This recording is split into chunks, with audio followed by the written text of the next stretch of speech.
La circulación pulmonar es un circuito compuesto principalmente por el corazón, pulmones y vasos sanguíneos, con el propósito de movilizar la sangre desde el corazón hacia los pulmones y de vuelta.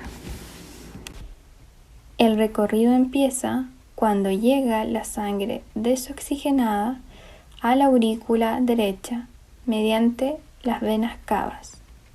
Luego es eyectada al ventrículo derecho para ser expulsada por la arteria pulmonar hacia los pulmones.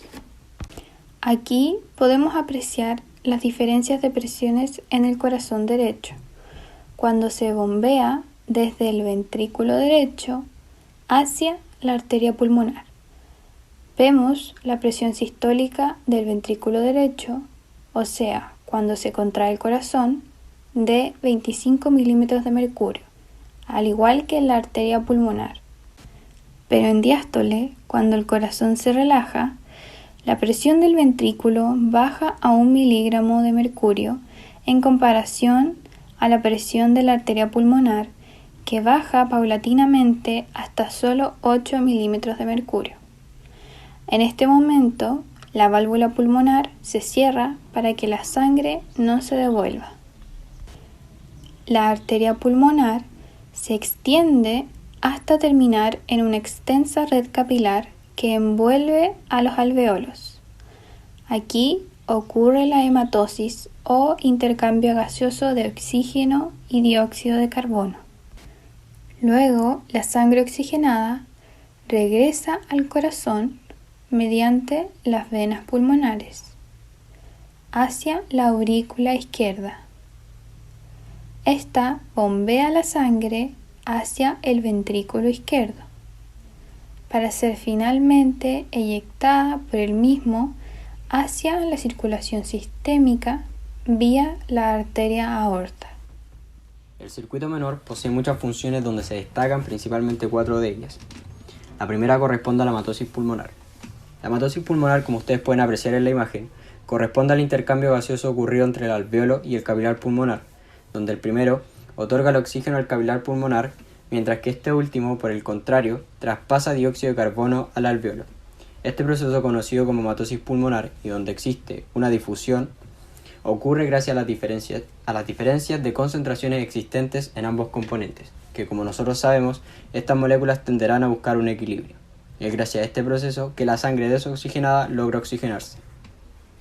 La segunda función corresponde a la capacidad de filtración que poseen los pulmones.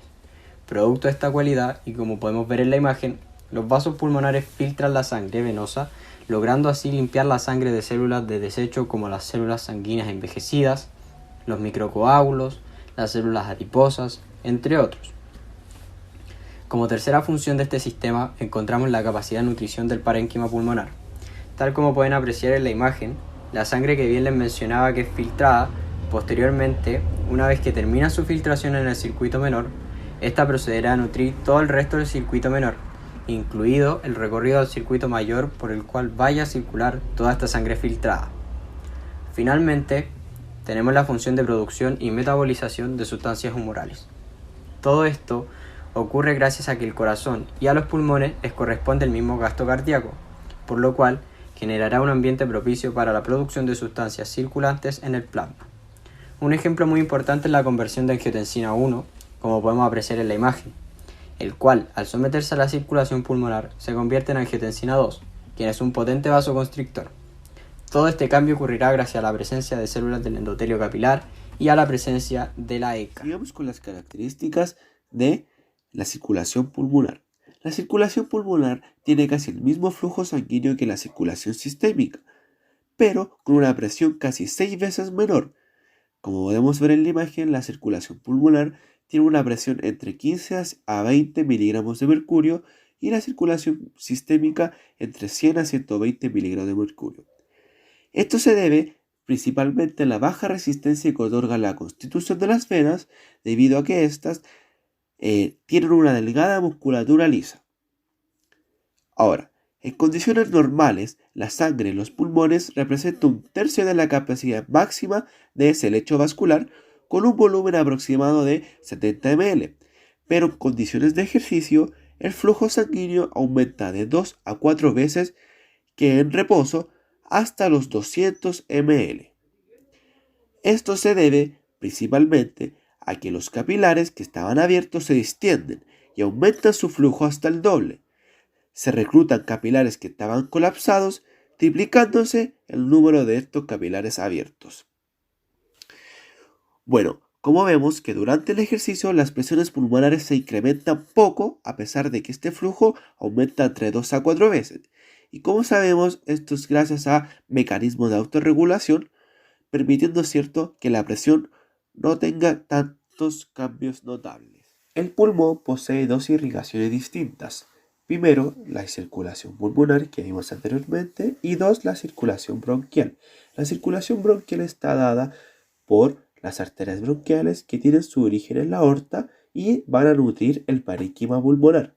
Hay tres arterias bronquiales, las cuales aportan la sangre oxigenada al pulmón y estas acompañan al árbol bronquial y se ramifican junto con los bronquiolos. Además, se perfunden en los ganglios linfáticos y gran parte de la pleura visceral.